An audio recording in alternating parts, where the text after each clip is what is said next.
Last week I showed you our scrapbook that we put together after our 25th anniversary. When we did that, we also made a second book. We had that much stuff. And this one is full of magazine articles, news clippings, and ads that we've done over the years. I thought we'd show you some of the cool things that are in there, called In the News. I say over the years, we have been in so many newspapers and magazines. This article ran in the Edmond Sun about us in 1999. People, I guess, were shocked that someone my age knitted. It was kind of shocking back then. What was really remarkable about this ad is after it ran, it got picked up on the AP wire and went out to newspapers all over the country. We have no idea how many newspapers reran this article. We started getting mail from all over the United States. Where people would had read this article, reaching out wanting to purchase our patterns. They didn't even have our complete address because it was just a news article. They don't list that type of information. It would just say SWAK or yarn shop or my name in Guthrie, no zip code. Again, good thing we live in a small town. So we got a lot of mail. I can't remember all the places that it ran in. I know it also ran in, here's one from Paducah, Kentucky. It ran there. It ran in Lawton because I'm from there, Guthrie. But it ran probably in every state we got mail from. It was amazing how many places this article ran. Not long after that is when we came out with our Tarsha book and started doing classes and workshops on that. It's been reviewed by everybody, including Vogue Knitting.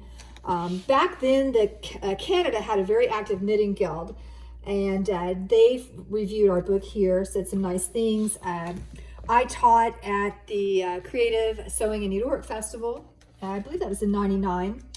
We were reviewed, had very good information. In fact, when they wrote about it, they wrote very nice things about us.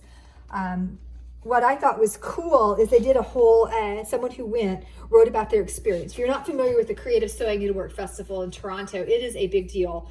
It was bigger than a Stitches back then because it included more than just knitting. It was huge. And I was one of the teachers. In their ad, they listed just a short list of people who were going to be teaching there. You might recognize Debbie Bliss's name. Here I am. So we made the ad out of all these teachers, which was a big deal. And when she wrote a review of her experience at the show, most of it was about yarn. She saw Kay Fassett because he was there, thought that was cool. And then me and Kay Fassett, pretty cool. We're the only ones who got a shout out in the review. We've been in fashion shows, TNNA, which is the Trade Association for Needlework, which is now dissolved. We just found out, which is sad. When they first moved the TNNA show for yarn to Columbus, this was the highlight in the newsletter of the show for summer. And again, there's Kay Fassett, had his dinner. We went to that. It was very nice. There's Mom teaching someone in a workshop. Here I am selling stuff in the booth. And the rest are just random pictures of people at the show. So when they picked out all the moments from Columbus, it's Kay Fassett, and then we get 2 features. I thought that was kind of awesome. When I started digging through all these piles of stuff I'd saved, I didn't even know why. And I thought, I forgot that happened. I forgot a lot of this happened. Maybe I'm just getting old. Back then, magazines and mail order catalogs were people's lifeline to knitting knowledge. You would wait in the mail for these to come because that's how you found out what was going on in the knitting world and what was available. Cotton Clouds they carried our patterns for years. It's a mail order out of, I believe she's in Arizona. We've been featured in Vogue Knitting. Talkie, write me a thank you note. One time we were the biggest purchaser of cotton classic yarn in the country because we also wholesaled our kits. Pattern Works. We had a long relation with Pattern Works. I don't know how many of our patterns and whatnot they've sold. We've dealt with them for years. In fact, people would anxiously wait their Pattern Works catalog to come in, and then they call me. Oh, do you have this? Do you have that? That's how you knew what was available before, the internet really had online shopping. Wool Connection was another big one. This lady named Ernestine, I don't think they're in business anymore. She had a catalog. I thought this was cool. It was a 37-page catalog, and page 19 to 34 was me. Pretty cool, huh? I thought. Different mail orders, articles and stuff people had sent me. In right around 2000, I believe, is when the Knitter Stash book came out. Interweave published this. They sent out a thing saying that they were going to feature yarn shops. I'm like, I'll be in that book, and I was. So we were featured in that book along with a lot of stores. I looked through it just recently and I thought, wow, I wonder how many of them are still in business. So you'd be surprised. There was a lot of the really good stores at the time that are still good stores today. So several of them are still in business. I'm not the only one. We've been in Oklahoma Today. We've been featured in Oklahoma Today several times, and they don't usually repeat. So that was a big deal. This is our first Oklahoma Today article. I had a lady who wrote for some vocational magazine, like shadow me for a week and write up about my vocation, which is not terribly profitable, just FYI. I don't know that, children, go get a degree. Different things. Mom, it was Cast On magazine from the Knitting Guild. Back then, they didn't pay you anything. And they wanted Mom to write an article about Intarsia. This is right when our book was coming out. And so we, that was our company reputation. And they don't pay. But their whole thing was, it'll be great advertising for you. So Mom's like, okay, I'll write the article. She wrote the article. When it ran in the magazine, they had heavily edited it, where it didn't even make sense. It made my mom look stupid. She was so mad. We do not have a copy of that article, probably because Mom burned it. Yeah, she was hot.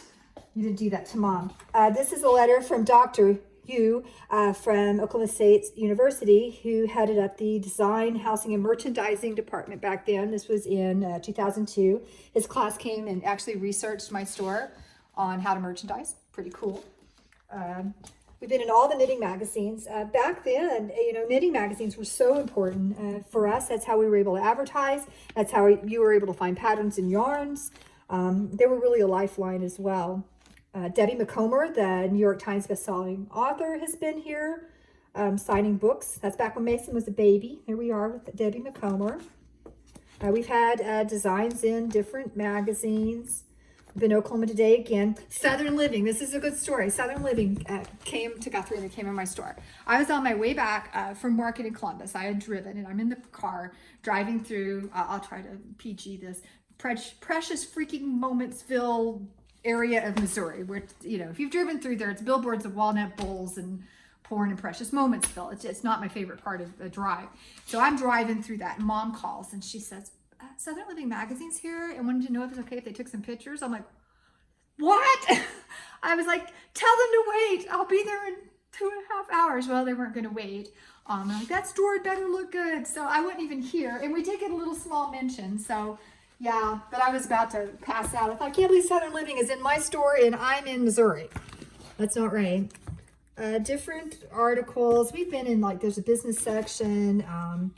This is the SBA, a publication they did, highlighting us as a success story.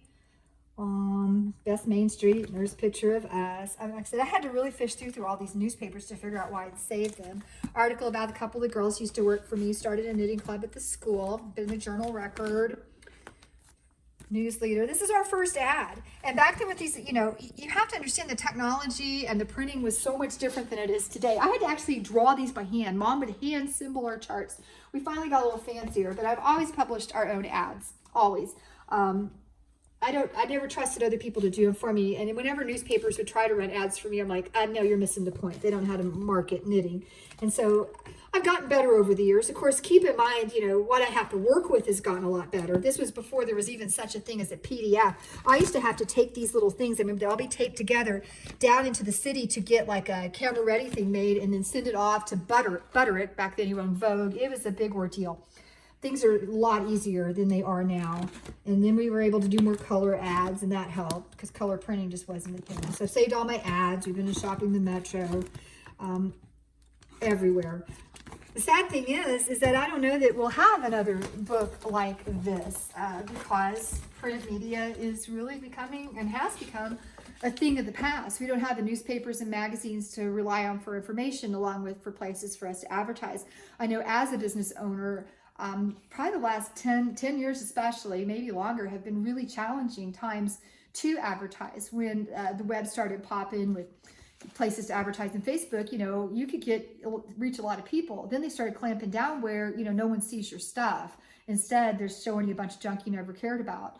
And it's become hard it's like screaming into a, big rainstorm, trying to get your voice out on the internet. It's such a crowded field. We've gone back to doing a lot of direct mail to you. which is more effective because at least, you know, the mailman will deliver it to you. They're not, you know, censoring your mail and sending you somebody else's junk instead, like the internet does. So it has been a challenge, I think, for people. But yeah, we're not going to have another book like this because I guess there's no more news to be in. That's all for today.